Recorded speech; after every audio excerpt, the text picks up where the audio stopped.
नमस्कार, मैं हूं अंकुर और आप देख रहे हैं सत्यहिंदी.com। एक नजर डालते हैं अब तक की सुर्खियों पर।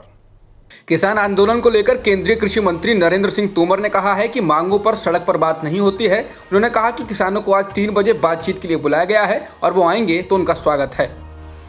किसान संगठनों ने आखिरकार सरकार से बात करने के लिए हामी भर दी है। वो आज होने वाली बैठक में हिस्सा लेंगे। दिल्ली में सुबह सिंघू बॉर्डर पर 32 किसान संगठनों की बैठक हुई, जिसमें सरकार के प्रस्ताव पर मंथन हुआ। किसानों की ये बैठक 3 घंटे चली, जिसमें सरकार के साथ वार्ता करने पर सहमति बन गई है। वहीं भारतीय किसान यूनियन के अध्यक्ष जगमोहन सिंह ने कहा कि वो वार्ता के वक्त देश के सभी किसानों को लेकर बात करेंगे। केवल पंजाब के लिए किसी पैकेज को स्वीकार नहीं किया जाएगा। किसान संगठनों से बात करने के लिए सरकार की ओर से रक्षा मंत्री राजनाथ सिंह को जिम्मा दिया गया है। उनके अलावा गृह मंत्री अमित शाह, कृषि मंत्री नरेंद्र सिंह तोमर सहित कुछ अन्य मंत्री और कृषि महकमे के आला अफसर भी किसानों के साथ बातचीत में शामिल होंगे। कृषि कानूनों को लेकर जारी किसानों का विरोध प्रदर्शन अंतर्राष्ट्रीय सुर्खियां बटोर रहा है। कनाडा के प्रधानमंत्री जस्टिन ट्रूडो ने भारत में जारी इन प्रदर्शनों पर अपनी प्रतिक्रिया दी है और कहा है कि कनाडा हमेशा शांतिपूर्ण प्रदर्शन के अधिकारों का समर्थन करता है। उन्होंने गुरु नानक की 551वीं जयंती के अवसर पर एक ऑनलाइन कार्यक्रम में कहा कि भारत में किसानों के विरोध प्रदर्शन की खबर आ रही है। हम सभी लोग परिवार और अपने दोस्तों को लेकर चिंतित हैं। ये वास्तविकता है, लेकिन मैं आपको बता दूं कि कनाडा हमेशा शांतिपूर्वक विरोध प्रदर्शन करने के अधिकार का समर्थन करेगा। बता दें, इसके अलावा कनाडा से लेकर ब्रिटेन तक के सांसदों ने किसानों का समर्थन किया है। हालांकि शिवसेना नेता प्रियंका चतुर्वेदी ने ट्रूडो के बयान का समर्थन नहीं किया है और कहा है ये भारत का आंतरिक मामला है। पूर्व कांग्रेस चीफ राहुल गांधी ने मंगलवार को किसानों के आंदोलन पर केंद्र सरकार को आड़े हाथों लिया। उन्होंने ट्वीट कर कहा कि सैकड़ों अन्नदाता मैदानों में धरना दे रहे हैं और झूठ टीवी पर भाषण। किसानों की मेहनत का हम सब पर कर्ज है। ये कर्ज उन्हें न्याय और हक देकर ही उतरेगा, ना कि उन्हें दुत्कार कर, लाठियां मारकर और आंसू गैस चलाकर। जागिए, अहंकार की कुर्सी से उतरकर सोचिए और किसान का अधिकार दीजिए। उत्तर प्रदेश में पत्रकारों पर हमले का क्रम जारी है। अब राजधानी लखनऊ से करीब 160 किलोमीटर दूर बलरामपुर जिले में पत्रकार राकेश सिंह उर्फ निर्भीक को अल्कोहल युक्त हैंड सैनिटाइजर डालकर जला दिया गया, जिसके बाद उनकी मौत हो गई। घटना 27 नवंबर की है। पुलिस ने इस मामले में गांव के प्रधान सहित 3 लोगों को गिरफ्तार किया है। मृत्यु पूर्व बयान में पत्रकार ने अस्पताल में दिए बयान में बताया था कि वो स्थानीय ग्राम प्रधान और उसके बेटे के भ्रष्टाचार के खिलाफ लिख रहे थे।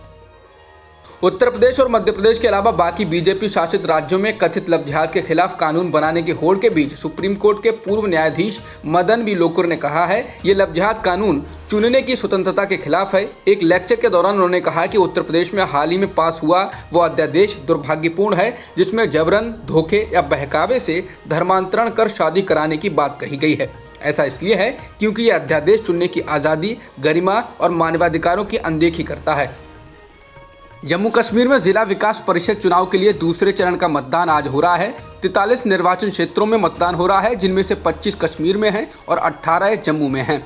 डीडीसी के लिए दूसरे चरण के मतदान में कुल 321 उम्मीदवारों की किस्मत का फैसला होना है। इससे पहले 28 नवंबर को पहले चरण का मतदान हुआ था, जिसमें 51.76% वोट पड़े थे।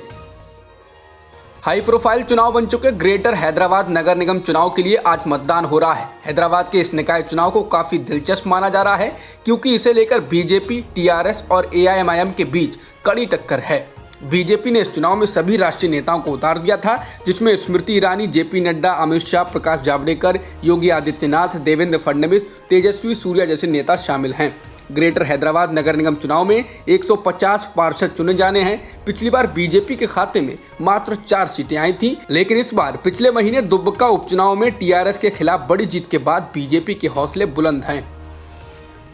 आगामी चुनाव से पहले पश्चिम बंगाल की ममता बनर्जी सरकार ने लोगों तक पहुंचने के लिए एक अभियान चलाया है। इसके चलते 1 दिसंबर यानी आज से पूरे राज्य में अगले 2 महीने तक सभी ग्राम पंचायतों एवं शहरी क्षेत्रों में नगर निगम व पालिकाओं के अधीन विभिन्न वार्डों में लगभग 20,000 शिविरों का आयोजन किया जाएगा, जिसमें राज्य सरकार द्वारा शुरू की गई 11 महत्वपूर्ण परियोजनाओं के लिए पंजीकरण भी किया जाएगा और लोगों में उनके प्रति जागरूकता भी फैलाई जाएगी। इस अभियान का नाम द्वारे द्वारे पश्चिम बोंगो सरकार यानी प्रत्येक द्वार पर बंगाल सरकार रखा गया है।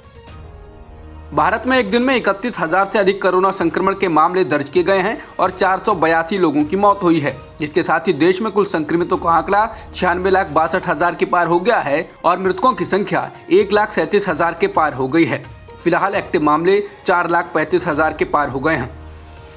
जॉन्स हॉपकिंस यूनिवर्सिटी के मुताबिक दुनिया में कोरोना संक्रमितों का आंकड़ा 6 करोड़ 32 लाख की पार हो गया है और मृतकों की संख्या 14,67,000 से ज्यादा हो गई है।